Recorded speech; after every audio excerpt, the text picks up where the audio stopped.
عزیزای خدا حکایت میکنن، میگن یک جوانی مغرور بود، دارنده بای بچه. ولی اکثر دارنده های ما هستند در راه فحشا و بد. کم دارنده است که یعنی پاکیزه و خدا ترس و تقوا باشه.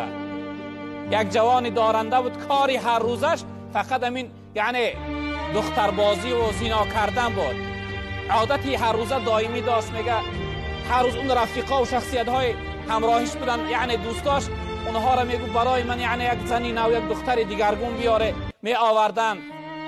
روزی میگه این جوان گفت که بسوی اون دوستایی که یعنی می آوردن براش دخترها را، گفت این دخترهای شهر، یعنی این دخترهای روسی بگن سوریمین دیل من زدن.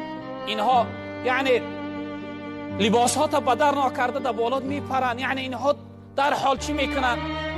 من میخواهم که یک دختر دیهاتی، یک دختر قشلاقی قطعی یعنی با یعنی این کار بد زنا را انجام بدیم. برای من از یگان قشلاق بروی یگان دختر قشلاقی بیاره.